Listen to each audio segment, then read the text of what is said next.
Assalamualaikum warahmatullahi wabarakatuh. Yang terhormat Ibu Dr. Hajah Samsida MPD selaku dosen pengampu mata kuliah profesi keguruan dan teman-teman yang saya banggakan. Di video kali ini saya akan membahas mengenai kasus yang berjudul guru sulut tangan 10 siswa hingga melepuh karena uang 12.000. Baiklah, untuk mengefisienkan waktu, saya akan membahas materi tersebut. Baik, materi pertama yaitu kronologi kasus. Guru dan Kepala Madrasah Ibtidaiyah atau MI Nurul Huda di Lumajang telah menyulut telapak tangan 10 siswanya dengan korek api hingga melepuh. Apa yang dilakukan mereka berawal dari hilangnya uang tabungan. Kejadian pada Jumat 26 Maret 2021 ini berawal ketika jam istirahat. Guru berinisial FR meninggalkan uang tabungan para siswa sebesar 12.000 di ruang kelas. Lalu, ketika guru kembali masuk ke ruang kelas, uang tabungannya tidak ada di tempat. FR pun berusaha mencari dan tidak menemukan uang tersebut. Akhirnya FR menanyai siswanya, namun tak ada yang mengaku mengambil uang tersebut. Lalu FR mengambil korek api dan menyulut telapak tangan siswanya satu persatu dengan harapan agar siswanya mengaku. Kejadian tersebut berawal ketika guru kehilangan uang tabungan siswa sebesar 12.000 yang ditinggal di ruang kelas saat jam istirahat.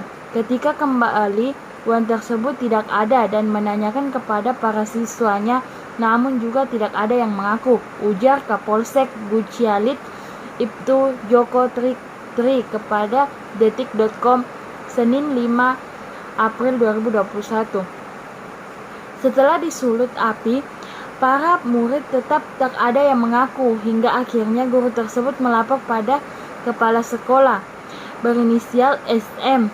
Namun, bukannya memberikan nasihat kepada para siswanya, SM kembali menyulut 3 telapak tangan siswanya menggunakan korek api hingga melepuh. Sang guru akhirnya melaporkan peristiwa tersebut kepada kepala sekolah. Kepala sekolah akhirnya memanggil 3 siswa dan kembali menyulut tangan siswanya menggunakan korek api. Tambah Joko, yaitu Kapolsek. Melihat tangan anaknya melepuh, orang tua siswa tak terima. Akhirnya mereka melaporkan kasus ini ke polisi. Katanya, anak saya cerita kepada saya kalau uang tabungan di kelas hilang, tapi nggak ada yang mengaku karena nggak merasa mengambil, sehingga semua tangan siswa di kelas madrasah itu disulut pakai korek api, tapi nggak ada yang mengaku, ujar salah satu orang tua siswa. Kini kasus kekerasan guru dan kepala sekolah terhadap para siswanya tersebut ditangani polisi. Sementara pihak sekolah yang ditemui detik.com di madrasah enggan dimintai keterangan terkait kasus kekerasan terhadap siswanya tersebut. Baik, materi kedua yaitu teori pendukung. Di sini kasus ini menggunakan teori pendukung kecerdasan emosional, di mana menurut Cooper dan Sawaf tahun 1999, kecerdasan emosi adalah kemampuan merasakan, memahami, dan secara efektif menerapkan daya kepekaan emosi sebagai sumber energi, informasi, koreksi, dan pengaruh yang manusiawi. Kecerdasan emosi menuntut penilikan perasaan untuk belajar mengakui, menghargai perasaan pada diri dan orang lain, serta menanggapinya dengan tepat. Menerapkan secara efektif energi emosi dalam kehidupan sehari-hari, di mana kecerdasan emosi juga merupakan kemampuan untuk menggunakan emosi secara efektif untuk mencapai tujuan untuk membangun produktif dan meraih keberhasilan, kata Satuan tahun 2005.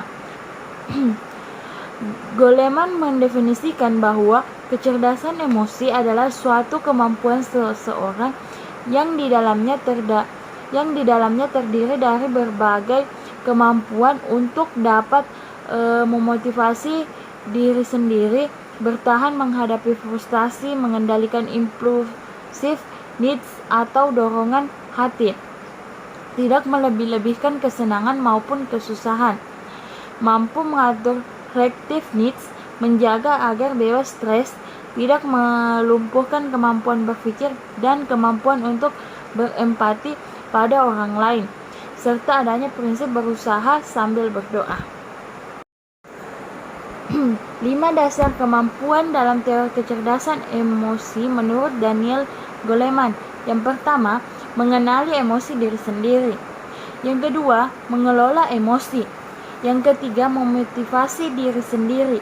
Yang keempat, membina hubungan. Dan yang kelima, mengenali emosi orang lain. Baik, selanjutnya faktor-faktor yang mempengaruhi kecerdasan emosi. Terdapat 2 faktor yang mempengaruhi kecerdasan emosi. Yang pertama, faktor internal, dan yang kedua, faktor eksternal. Di mana faktor internal adalah apa yang ada dalam diri individu yang mempengaruhi kecerdasan emosinya. Faktor internal ini memiliki 2 sumber, yaitu segi jasmani dan segi psikologis. Yang kedua, faktor eksternal. Faktor eksternal adalah stimulus dan lingkungan di mana kecerdasan emosi berlangsung. Faktor eksternal meliputi stimulus itu sendiri dan lingkungan atau situasi khususnya yang melatar belakangi proses kecerdasan emosi. Yang terakhir, estimasi solusi. Tindakan yang dilakukan guru dan kepala madrasah tersebut sangatlah miris. Pelaku menyulut tangan siswa hingga melepuh hanya karena uang 12.000 yang hilang. Seharusnya pelaku dapat mengelola kecerdasan emosionalnya dalam menyikapi hal tersebut. Semestinya sebagai seorang guru harus menanyakan secara baik dan tidak melakukan tindakan kekerasan.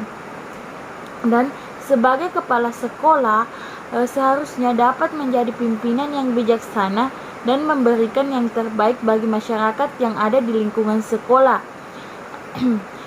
Seharusnya kepala sekolah tegas kepada guru yang menyulut tangan siswa tersebut dan memberikan sanksi kepada guru tersebut, bukannya ikut menyulut tangan siswa hingga melepuh.